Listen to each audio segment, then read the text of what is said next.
we ain't giving up no mountain. We ain't giving up no tree. We ain't giving up no river that belongs to we. Not one blue sake, not one rice grain, not one grass, not a bit of grass. We love the open country of the Rupununi and the Essequibo, the time on night. Though we may criticize it, this is our home, we love it, and we need to keep it. We have that right. So we ain't giving up no mountain. We ain't giving up no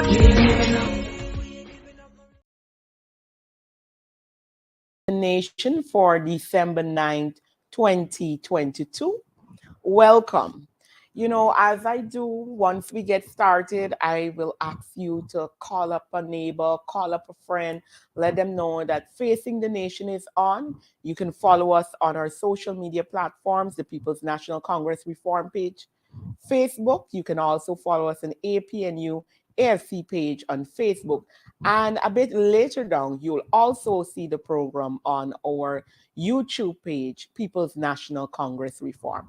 So ensure that you make those calls very quickly. And if you're on the social media platforms, ensure that you share the program. Because today's program, we're going to have a very good chat with my guest. My guest is no stranger to Facing the Nation. Today, he has been here a couple of times, and today is going to be no different while we talk about some important things that are happening around us as it's happening, it's unfolding, and we're seeing a lot more happening in the especially the oil and gas sector when it comes to finances and programs, and we saw Parliament recently. So welcome to my guest, Mr. Elson Lowe. Hi, good day. Always a pleasant to be here. Always a fun time. I'm happy to chat on, I think, a few really important issues, especially relating to the oil and gas and economic sphere, which is where I typically comment. And we've had quite a few developments in the past few days, so we can chat a bit about those. All right, thank you. I mean, generally, I'd start my program asking like questions, but Sure. you've been here a few times already. I wouldn't say no to a light question. You've been here a couple of times already, and I think by now my guests are getting comfortable with you. They see you on your programs and that kind of thing. But I want to know, what is your feel in terms of how, with the programs that you're running, what is your feedback like from the audience, when you do these programs and share the type of information you do? Well, a lot of people always thank me for sharing this information. They seem to find it very informative. I was in the shop recently, and a random person came up to me and said, "Thank you for your work." And I said, "No problem." But you try to do the best you can. And this is a time of great change, really, in Guyana. And so it is important, really vital, to keep people informed about what is going on and how the country is changing. We want to ensure that no one is left behind, that no one is not informed about what's going on, because many people obviously are benefiting from these changes. We want to, and of course, this is really the position of the opposition, is that everyone should benefit as Guyana becomes quite wealthy and as the country grows. So that is really why it is so important to let everyone know what the changes are. But also, I think that it's important to give people's perspective, and this is where I hope that my viewers can take away something that they can act on right now, and that they should act on right now, which is that we must also have a sense of when the government is shortchanging us in terms of what they should be doing for the Guyanese people.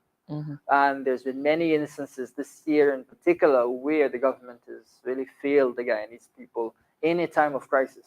And so we want viewers to understand, to get the perspective, to be able to understand where it is that the government is shortchanging them, and why they should pressure the government to offer more. And I know, I've spoken to persons like Sherrod Duncan when I would have interviewed him, and a few other persons who have shows, and they talk about the type of concerns that are raised. Mm. I mean, your show is typically a little different from the others. What are some of the concerns that people usually share with you if they, Yeah, inbox sure. you, etc.? Well, I'd say first off, you get, and this is perhaps as a result of blending perspective, you get a lot of cries of frustration, Mm, of real frustration from people. First of all, because I'm sure that in this cost of living crisis, their daily lives have become more difficult. mm-hmm. If, for me, I like wings. If I'm eating wings and the wings gone through the roof, I can only imagine how difficult it is for everyone. So that is one area of that I think comes across. Mm-hmm. I think people also express a real disgust with the government once they have a sense of what it is that they should be Should be getting, getting. and people will then share with me their experiences, their own experiences where it is falling short, whether it is a road that has not been fixed, whether it is GPL. Mm-hmm. People will express those concerns to me, and I try to bring those out in my show so Mm-hmm. that the Guyanese people are really aware of the problems that we may think that our problems are individual problems, or it's Mm-hmm. my street, or it's my blackout problem, my area getting blackout. But that's not the Nothing. case. It's across the country we're Mm-hmm. seeing these types of problems. And that, I think, is a sad indictment of the way that the country is being governed. And the level of frustration that we're seeing is similarly a sad indictment of that. So that's what you get in terms of people's feelings Feeling. about these circumstances. But on the flip side, as I mentioned, it's nice that many people seem to appreciate that they're getting a sense of what's going on. I think that's really great. All right. So now we go into the Sure, sure, details. sure. There we recently had the announcement about the carbon Yeah. credits, and I want my viewers, because Mm, of course my program is a little different from yours, and we still sure, want sure, all our viewers to get sure. an idea of what is happening. Could you give us, like a breakdown? What is Yes, it about? yes, And, what are the benefits that we should be having yes, from it, and that yes. kind of stuff? So essentially, the government is receiving around about 750 million US as a result of preserving forests in the past, and there's monies that are associated with preserving forests in the future. Future. The viewers may know, may not know, but Guyana has, first of all, one of the highest percentages of forest cover, Mm-hmm. but also some of the highest percentages of untouched forests. So Mm-hmm. that's been true from time immemorial, really. Mm-hmm. What this is in terms of these carbon credits is a payment from HES where they're trying to, whether it's through their corporate social responsibility or other mechanisms, Mm-hmm. offset their carbon emissions. Of course, HES is an oil producer, so it would have significant contribution to the overall carbon emissions in the world. Mm-hmm. So that's really where the money is coming from. It's a compensation for us keeping our forests standing. Mm-hmm. Now, that is one element of it, which Mm-hmm. is good that Guyana is getting funds. That's fine.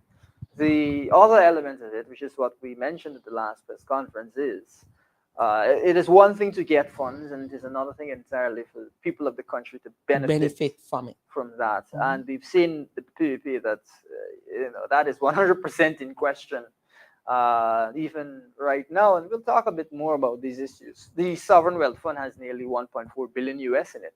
Mm-hmm. We've seen the government spend hundreds and hundreds of millions of US from oil revenues already, Mm-hmm. but yet citizens are scratching their heads as to where this money has gone. It is, I think, a real anxiety in the opposition, but in the population more broadly, and especially I think in Amerindian communities and so on, where Mm-hmm. some of this money is supposed to go there. Mm-hmm. As to how the money will be dispersed, as to in what ways, so that it is fair, reasonable, so that it provides for the communities that need help the most. Whereas it has been the practice thus far we've seen would be to serve their friends, families, and favorites. Well, the question with that would be, Yeah. has the government, in having this, and this was something they knew that was coming, Mhm. has there been a program, a plan Mhm. released to the public for Exactly. us to see? There's nothing to my to my understanding that is broken down how this money will be used. We know Mhm. that about 100 and I think it's 112 million US will go towards Amerindian communities, something in that figure, and the rest will go towards I think the broader consolidated fund. So that's funds that will be available to be spent in Guyana in various ways. However, there's a couple of key issues here. One is what level of consultation took place with Amerindian communities regarding these funds.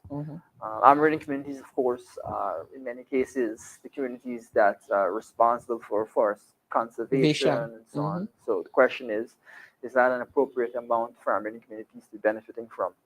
And one of the things that I think is important to point your viewers towards, and we don't talk enough about in Guyana, is that when you look at poverty statistics, Amerindians are far and away the poorest population in Guyana. There was recently a study done of major contracts awarded by the National Procurement and Tender Administration, and no contracts were awarded to people of Amerindian descent, as much as we saw an outsized amount of contracts awarded to people of Indian descent, which is something that to discuss. Not seeing any really be awarded to Amerindians is very concerning.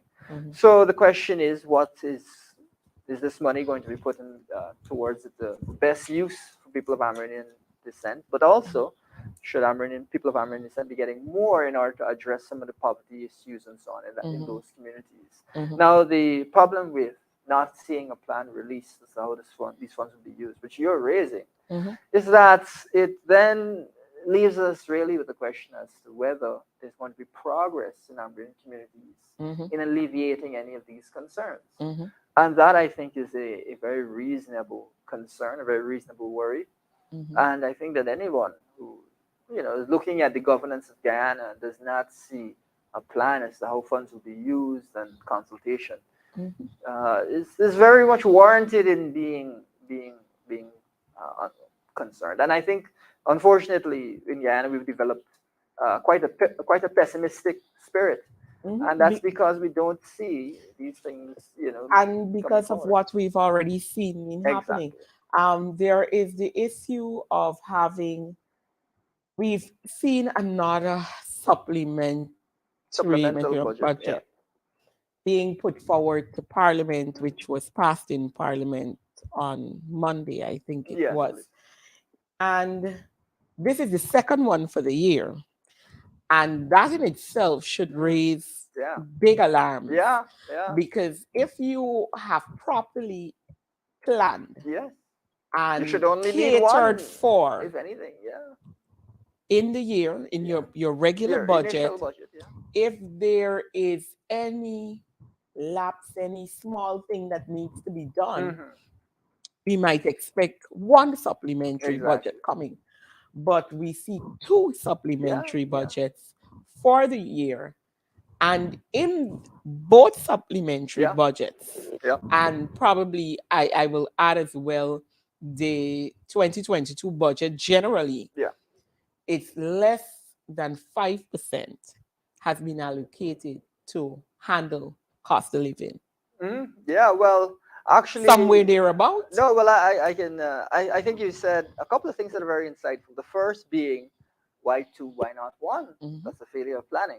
The second being, and I don't know if your viewers have noticed this, but do you find it interesting that both supplemental budgets are the same almost amount? Yes, all two are four point something billion dollars, just off by a little niche on both ends. That makes it sound like they plan to do two supplementals all along. Right. They just split it in half. So that it's more palatable. In fact, they probably thought about it. We're going to have this big amount. But you know what? It's going to raise a lot of land. So let's split it down the middle. Exactly. Right? It's like very transparent. Correct. And I think as Guyanese, these are the harder questions that we must ask, and not just ask, because I feel a lot of the time citizens don't understand their role. The government has a role, the opposition has a role, and as a citizen, you have a role and a part to play. And the government should be made answerable for these kind of things. Especially when we're sitting in the kind of environment we're sitting in, and we're seeing public servants and generally regular people in Guyana being put to blows without any aid, any compensation, with all of this wealth that has now been surrounding us Absolutely. in such a heavy way. Yeah, and I think there are several red flags that With the supplementary. come out of the supplementary, come out of the budgeting process this year. We must recall this is the first year where oil money is being spent, so it is really an important year to get a sense of the way that oil monies will be spent, and how the planning, what the planning process will be like. Several alarming things, but I think we should start from the perspective that, and this is an important one for Guyanese to kind of understand. Guyana is an immensely wealthy country. That is something that we've kind of got to reset our expectations. Can you imagine that just the initial budget was 4% larger than the previous year's budget, and public servants get 8% raise? In order to keep pace with the budget, they're supposed to get a 4% raise. We've said they need to get at least 25%, because it needs to keep pace with the food inflation between last year and this year. At least it should compensate them for the roaring prices in the market. Yes. But when we see a budget move like that, and you see all that money being spent, and hardly any going to public servants, you get a sense that the government is really shortchanging people, and that the wealth that the country is now experiencing is not being distributed fairly. It is not we're saying public servants should get an increase greater than the increase that we've seen in the budget. We're saying it should just keep pace.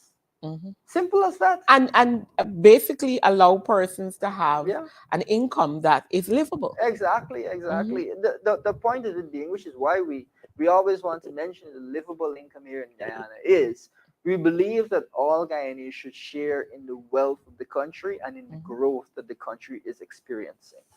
We are not on board with the idea that friends, family, and favorites are the only ones who should be benefiting from our oil resources. Now, when you tie that into the actual budget, this actual supplemental, when you look at that, because it is one thing for us to say generally what should happen, but let's look at the actual supplemental itself. Almost nothing there for cost of living mitigation. The only thing is that they've kept electricity prices stable, but there's no cash grant. There's no effort to bring down fuel prices, as we've spoken about, effort to bring down prices at the market prices. There's nothing like that. And this is really the circumstance in which you would want to see those things. What with us facing a cost of living crisis the entire year. So what is the purpose of a supplemental budget if it does not address the unexpected problems that have come up over the year? That's the first thing. The second thing is, what is actually in it? Well, what is in it? The biggest line item is upgrade of roads and drainage. I was going to bring out the point that the last supplementary, almost the majority of that money went to public works. Where they're looking into specifically infrastructure in terms of roads, etc. And, you know, we keep talking as an opposition and pointing out every time we see money spent, it's being spent in a specific zone where a certain group of people are able to gain money. When I hear about the amount of money that is being put into public work, it reminds me of the East Coast Highway that practically took more than 10 years thereabout. Long time. Or maybe more, because I could be missing. It took a long time. To build that road that eventually had to be completed under the coalition government. I lived on the East Coast, and I remember every morning passing, they would throw sand at the side. They would dig out the edges of the road, throw sand. You wouldn't see anything happen again for months. They'll come back another time and they'll throw sand again. But every time this is happening and this prolonged period with this road, somebody is benefiting. Well, there you go. I like to point out only recently when we were dealing with Cricket Carnival, we saw the road by Grove. We all saw the notices. You were told if you have to go to the airport, you need to leave at a specific time because there's going to be blockage for these roads to be done. Exactly. Cricket Carnival came, the road, at least the majority of what they should have done, was completed. And I kid you not, I had a relative who came during that time and eventually had to come back 3 weeks later. And when they came back 3 weeks later, the very road that was done during the Cricket Carnival period was in an awful state. And here, and this is why I want us to understand, every time you're bringing these supplementals, these are the things that you're throwing the largest money into. It leaves the door open for friends, family, and favorites 100% to gain all this wealth that we're talking about here. But the average person, they're not getting. Yeah, well, one of the experiences that some countries have had with oil and corruption is that the infrastructure projects become no longer about the infrastructure. The purpose of the projects is to steal money. That is the purpose of the projects. And so when you see a road disintegrate, you have to ask yourself whether this is worthy of a proper investigation to see whether we got value for money and if procurement fraud occurred. And there's a couple of examples that were particularly egregious.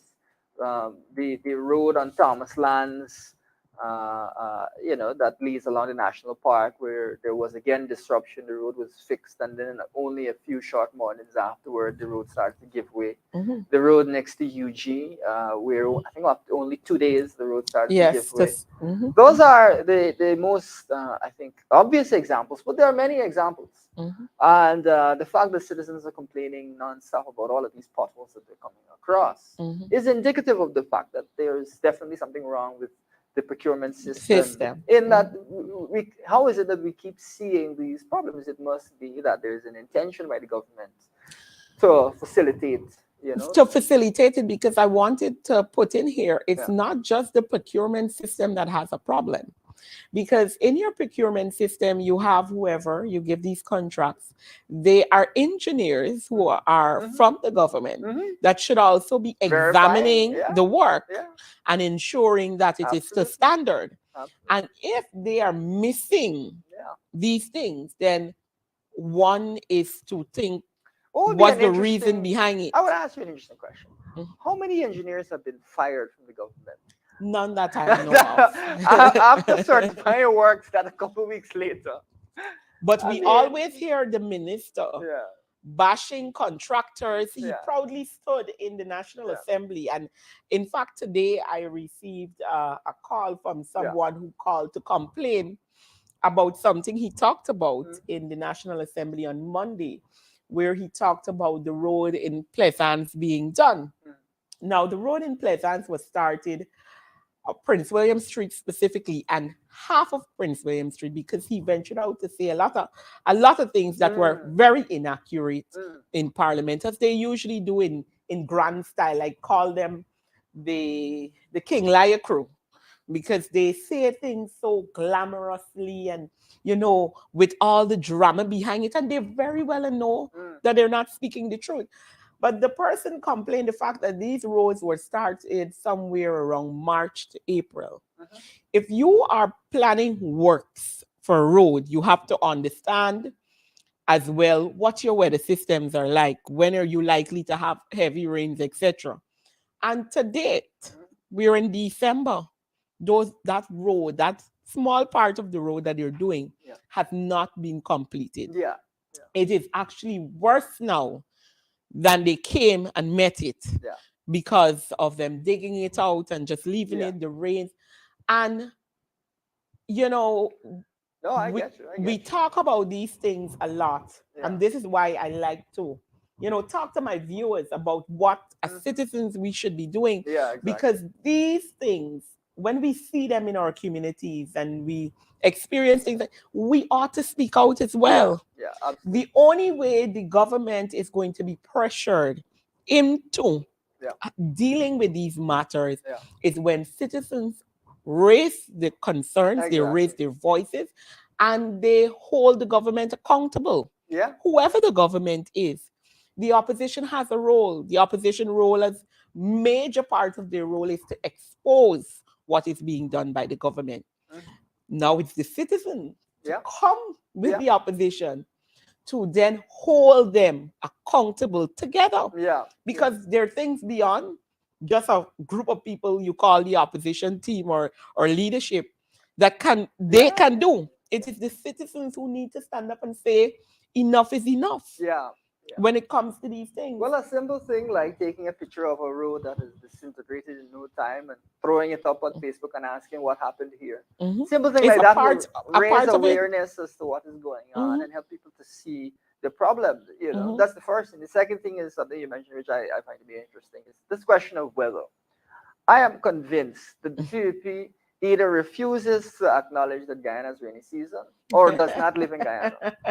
Because I cannot understand how you can come to Parliament to say that you need additional monies for draining and In drainage the and this and that in the last last month last month of the year, when everyone knows that from a child. from a child that there's always rainy season in Guyana. Mhm. So how could you have In not December. planned for these drainage works at the beginning of the year? You should have been able to anticipate at least the vast majority. If you have minor works, I understand. But in agricultural ministry, it's $2 billion. Mhm. And then separate from that, another $18 billion is, besides roads, drainage works. Mhm. We all saw recently at Coffee Square several cars taking a dip, going Yeah. right off. And what I'm saying is, we know in advance every year there's rainy seasons. Mhm. Preparation must be made to ensure that the city does not flood and that various parts of the country do not flood. How can you now be acting as if you're surprised, scrambling to go and get some funds? And if you're passing a budget at the beginning of December, you have 3-4 weeks to spend that money. Man, these people Couple billions billions of dollars. dollars. We're talking about around about $20 billion here. You have 3-4 weeks to spend that 20 billion. It is utterly laughable, but also quite tragic that this is what the country is seeing. Mhm. Any reasonable planning process would incorporate the rains that we see all the time. But I would argue that we don't have a reasonable planning process with this government doesn't engage in that. Rather, if your focus is on friends, families, and favorite, you don't care whether it's rain or shine. Mhm. Correct is right. I want to bring another issue in view. I think my operator may have the as a billboard that Exxon has been sharing, Mm. and it has been making its rounds on social media, and people are talking about it. I think we have it up there on the screen. I want us to have Mm-hmm. a little conversation about this particular billboard. Mm-hmm. Yeah, yeah. Now, Exxon is clearly stating, because they're doing their own PR work, as we know, Well, to ensure that the population, because we're seeing a push where there's a lot of talk about Exxon and saying that they're doing so badly and they haven't been doing this and doing that. And I have my own sure, sure. thoughts about that. But they decided that they will put out the figures and some of the terms that their contract state. And I saw it made the front page of Kaiser News where it says, quote unquote, Guyanese are outraged at this billboard. That's that's Yeah. also something else to talk about. But it says here more than 280 billion Guyana dollars for Guyana since 2019. Then it says Guyana received 52% of all profits from Stavro Block, 50% profit share plus 2% royalty.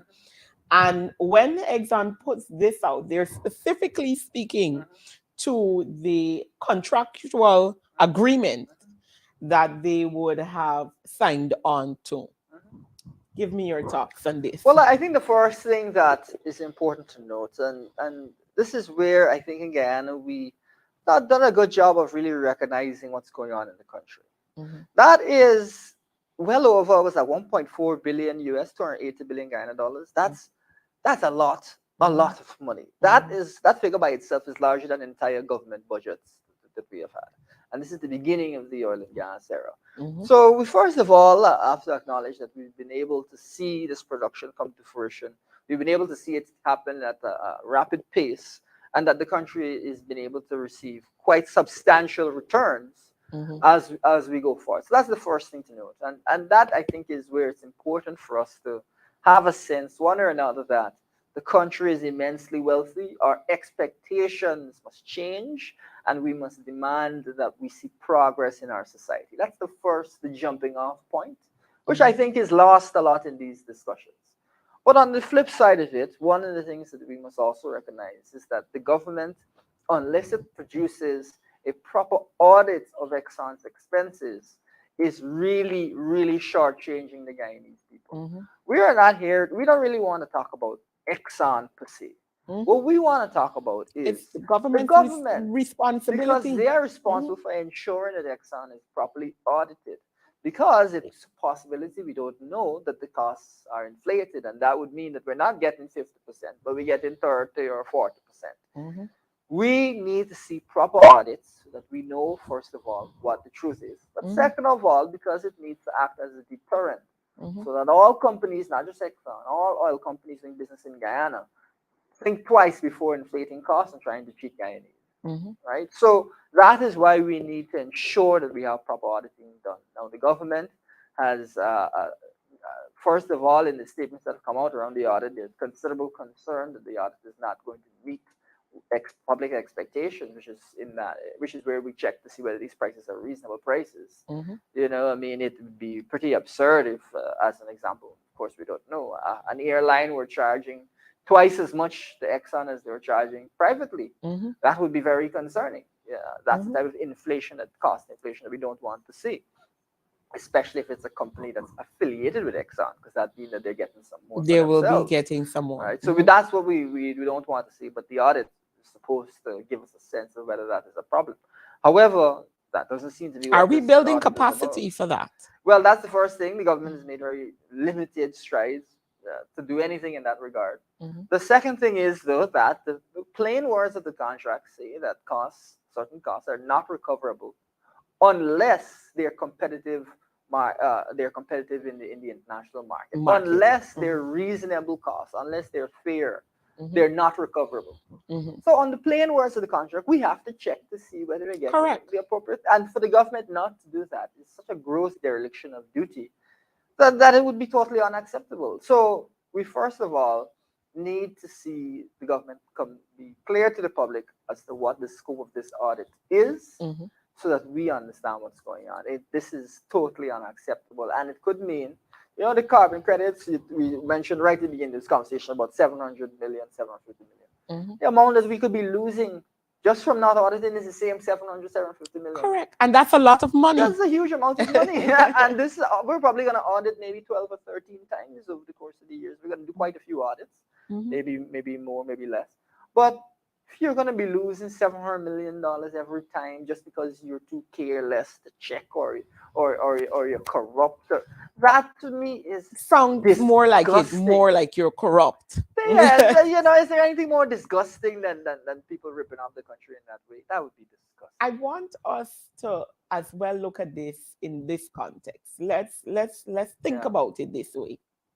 If Guyana is actually getting that we 50 and 2%, which is 52% profit sharing as we speak now, if there was a proper audit and all is clear and all well, and everything is well, and we're getting this, where is that money going in terms of the citizens? Yeah, absolutely. And to me, that is the real base of the problem.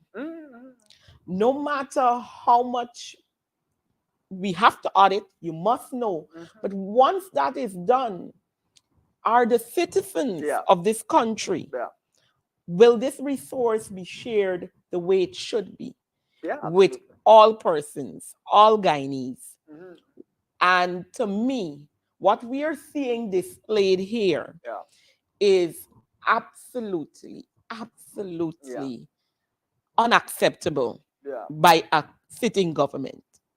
I believe if you don't intend to plan, you don't intend to work in the interests of a nation, maybe instead of us having all this shenanigan, you should just pack up and leave Well, and allow somebody else to do the the way work. that I put it, the way that I put it is this, and you're quite right. They should pack up and leave. It is difficult for you to come to such a bad budget unless your focus is on stealing everything in sight. Mhm, Because the budget so consistently misses the mark mhm. that it is absurd.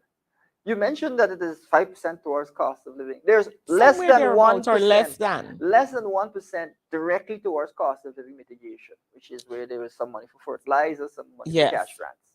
This is a $645 billion budget, and you're gonna put a drop in the ocean towards. And I There's don't no want way you to could be do it, held you know. to the 5% because Yeah. this is me, I think, splurging on numbers from Yeah, what I we've mean, been if seeing. you Because incorporate other tangential things like maybe electricity, if the electricity is stable, but I think I'm still splurging on numbers yeah, in terms of what was the there for point is it's mitigation. and the other thing that's really concerning that Chinese must look at is we as an oil producer have to understand the dynamics of oil. And when the oil price is high, you have high inflation and so on.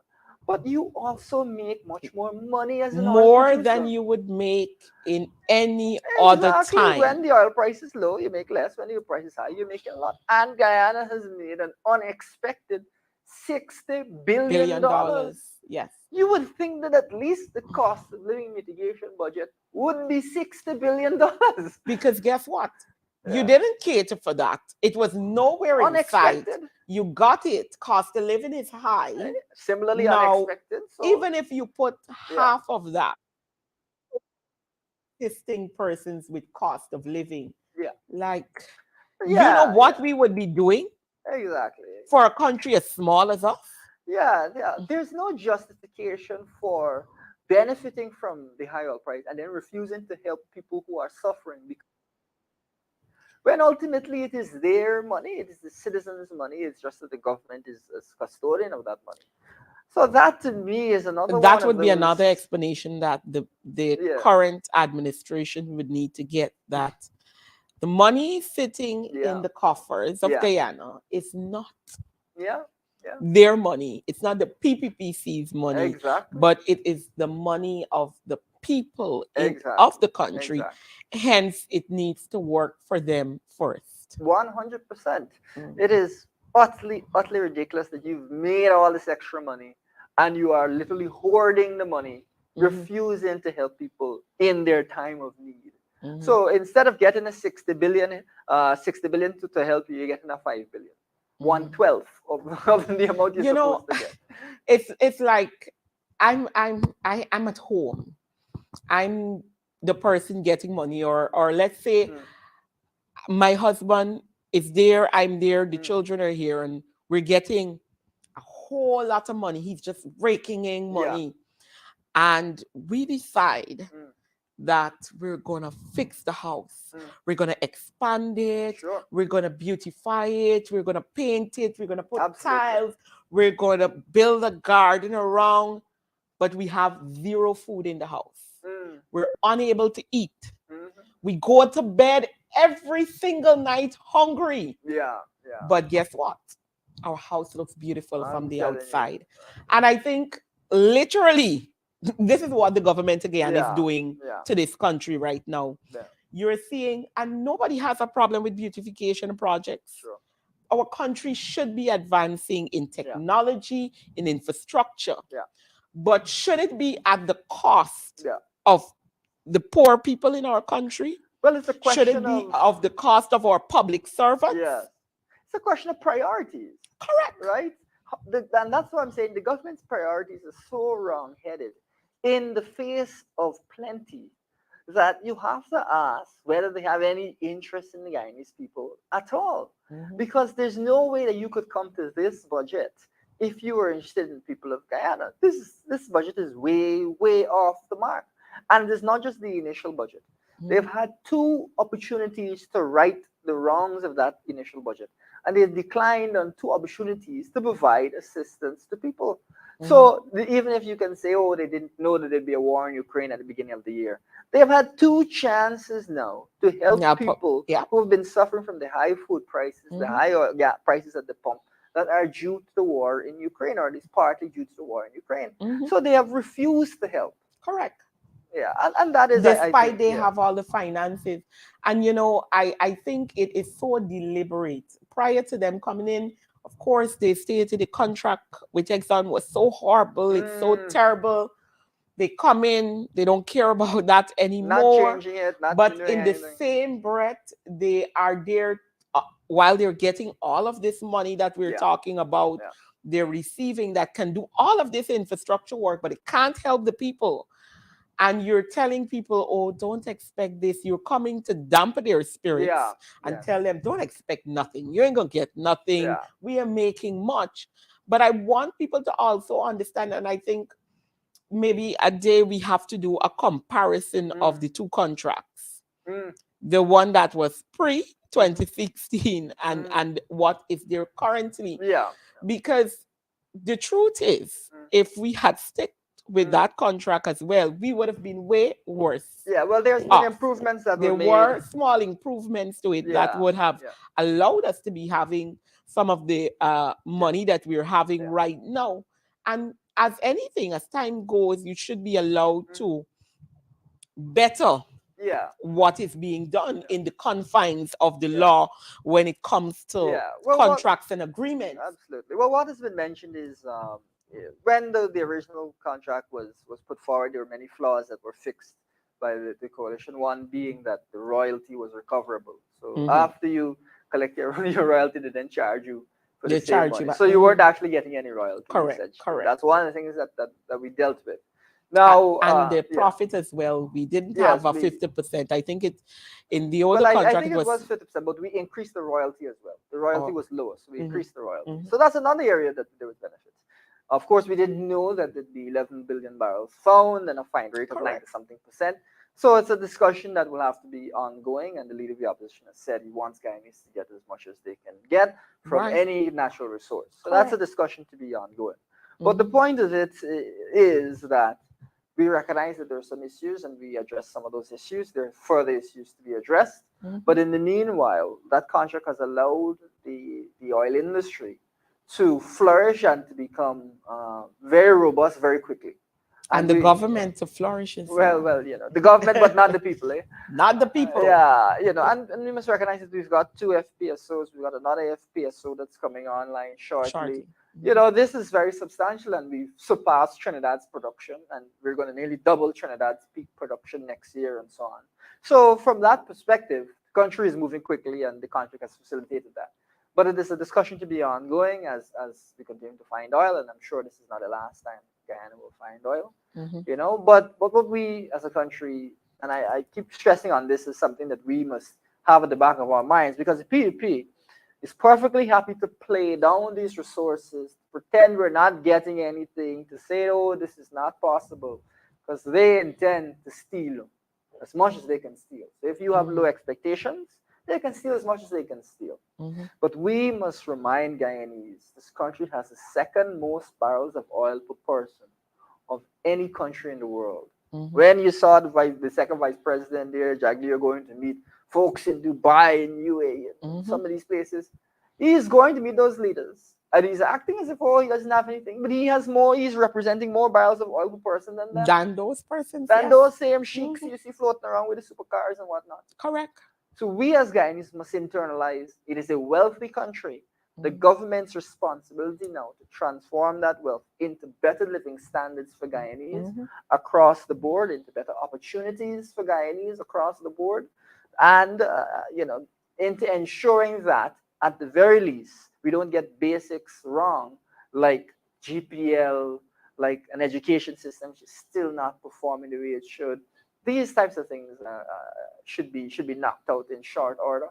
But the unfortunate thing is that on the way that the PDP intends to run this country, happy to pretend there's no money and happy to let all of these little things continue to slide. All right. I wanted to update my viewers. I know that a lot of persons would have seen the Miss Carol Smith Joseph, who went over to Suku as she was summoned to Suku in relation to some amount of charges. When she got there, she was actually slapped with about 14 charges Okay. that she should go and, you know, she's going to be in court, I think it's December 16th, to hear of these matters. And, you know, the PPP government is one who is clearly vindictive, vexatious, and they have no qualms about it, because from what we're understanding, and I think we'll probably in a little bit be able to pull up the clip where the lawyer explains what it is, but basically these charges are coming based on her sitting on a board. She wasn't the chairman of the board, the secretary of the board, nothing like that, merely a director on the board. And they're claiming that the board would have made some sort of payments that they don't agree with. And that's what they're investigating. In 2016, mind you, the government has been in power for 2 years. And if this was something, I mean, why now? Basically, as soon as that, she would have filed the court hearings or documents regarding the local government election issue, which has actually put a damper and a stop into this local government election and this list that we're talking about here. All of a sudden, 1 day later, she's summoned by Suku. Yeah, well, I would say that the government's decision to file these charges now is interesting. It's definitely political. That's what I can say as much. That's I will ask my operator to pull up the comments from the lawyer so we can hear that in just a few. All right. Yeah, so he'll pull that video up and we will hear what the lawyer would have said in this regard. But I promise that next week I will have a guest where we will talk much more about these kind of matters, which has been going on for a while. And I really think we need to begin to address it. I think we have it here on the screen. You can go. Thank you very much for being here. As you know, Ms. Carol Joseph was invited to attend the SOCO offices this morning. Upon her arrival, she was arrested by officers of SOCO. Mr. Ramana informed that she was under arrest. Thereafter, they read 14 charges to her. Police officers Prasad, Khan, and Singh each read somewhere around between 6, 5, and 6 charges to her relating to an alleged offense that occurred in 2016. As you know, Ms. Joseph is the claimant who brought the proceedings in which City Council Court appeared for her that successfully derailed the local government elections, causing GCOM to admit that they did not comply with the law. And I believe that these charges that they intend to file is a direct response to the fact that they have brought the actions against GCOM, and the GCOM has in effect admitted as a result of the action brought by Ms. Joseph that they erred by not following the law. So just the date of the allegations, I think, speak for themselves. This is May 2016. We are now in 2022. The present administration has been in office since 2020, and no attempt was made to lay these allegations until after Ms. Joseph Millen's proceedings against GCOM. Senior Counsel Ford is here. He is actually counsel in that matter. He can speak in more detail to that. Mr. Ford. Good morning, members of the media. As my colleague, Mr. Hughes, would have said just now, we are convinced by the fact that they have brought these charges after that matter will be disputed, that this is a response, this is a retaliation to the fact that that matter was filed, causing the local government elections to be postponed. I believe that they are seeking to intimidate the members of the opposition, which intimidate to represent the fact that we do not want to participate in a process that is flawed. That is where we are now. Is there a date for more questioning? Ms. Joseph has to return on the 16th of December at 9. So there we have it, and you would have heard the lawyer's explanation to what would have occurred today at Suku. And I mean, I think they put it best. It is intimidation because Miss Carol, as most persons would know, is the APNU AFC chief scrutineer in our elections process, anything to do with GCOM in that regard. And we had that case that you just heard about as well that was filed recently.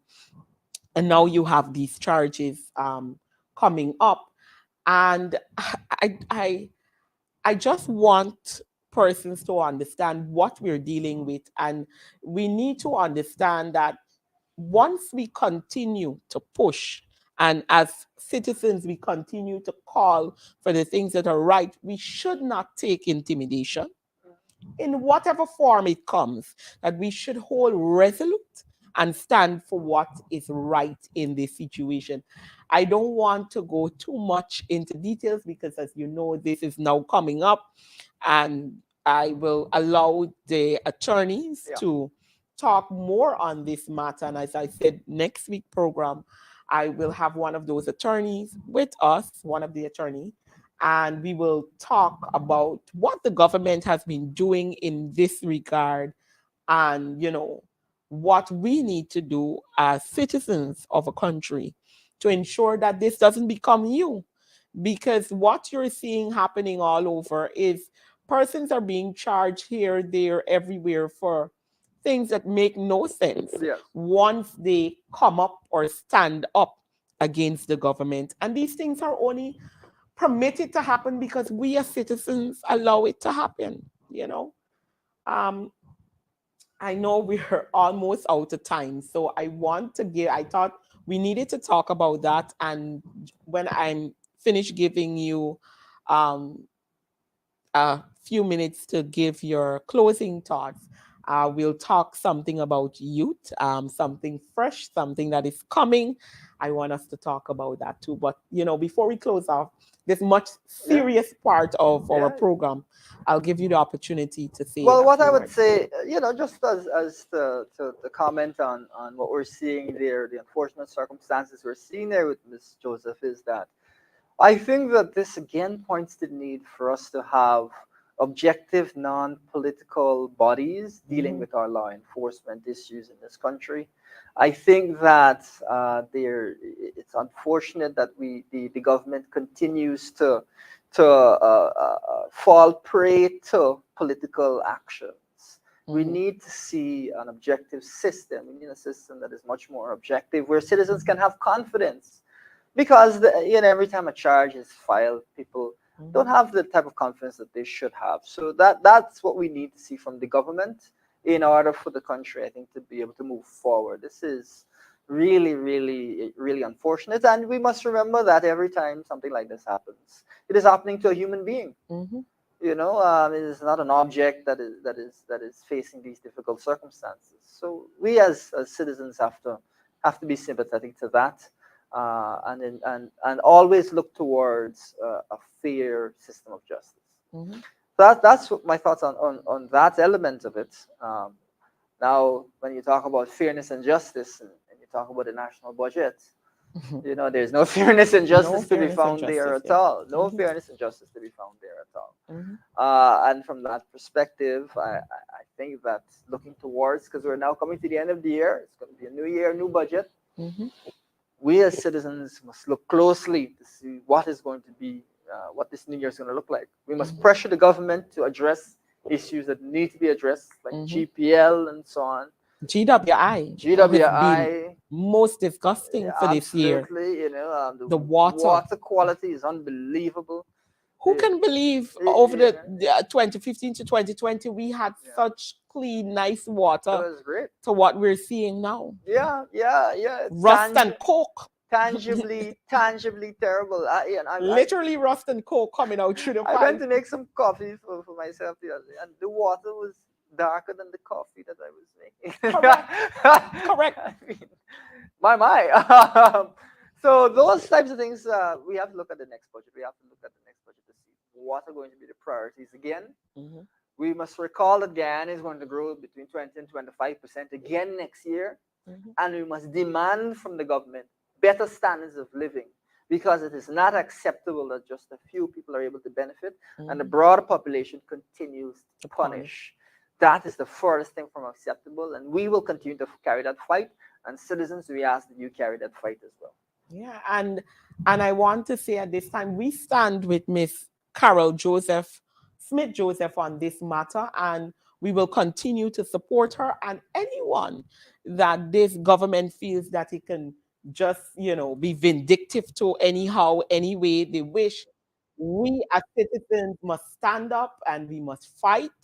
And I continue to implore to Guyanese, the only way we can help stop these matters is us holding the government accountable. I want to say thank you once again for coming on the program. It's always a pleasure having you here. So, and I'm sure I'll have you again in a few. Thank you. Thank you. All right. At this time, I want to let you know, I'll ask my operator to just drop this flyer for me, and I'll talk about it. Let me see. Correct. So, as you can see on your screen, the PNCR, the GY, through the Guyana Youth Student Movement, the GYSM, will be hosting once again a Green Line on the 26th of December, as they have done many times before. This is the return, and it has this new theme. It says it's the Fed Up Edition. So it's going to be the Green Line, the Fed Up Edition, where you can see there will be persons like Kwesi A's, DJ Magnum, DJ Reality, Fame Band, and a lot of persons will be coming on board, and quite a few other artists will be there. It will be pretty much a big show, a big line. You'll be hearing a lot of, a lot of other artists will be there. And, this is a reintroduction since COVID and that kind of stuff. And we're asking that you come out and you support the youth arm of the party in this event, as we support each other and we come out. Now, there is also going to be a lot of prizes that will be given away, prizes for the best Fed Up costume and that kind of stuff. It's going to be exciting. So I want you to start sharing this flyer, start telling a friend about Green Line, the Fed Up Edition. And I promise you as well, next week I will have with me the chairman of the GYSM, where he will be able to sit down with you and talk a little bit more about the entire concept of Green Line and, the Fed Up Edition and what you should expect and the kind of artists that will be there. But I'm gearing you up for this, and I'm telling you, share the flyers. We have them on our pages, and ensure you tell the young people in your community about it. Let's share this and let's support it. All right. So once again, I want to thank you for joining Facing the Nation for today.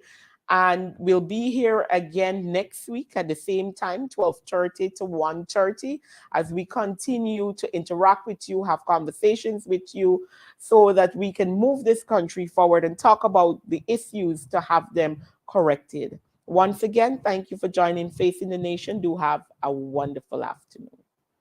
'Cause we ain't giving up no mountain. We ain't giving up no tree. We ain't giving up no river that belongs to we. Not one blue sake, not one rice bread, not one garage, not a bit of grass.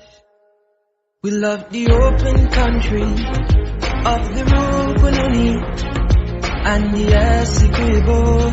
Take time on night, though we may criticize it. This is our home, we love it, and we need to keep it. We have that right. So we ain't giving up no more. We ain't giving up no.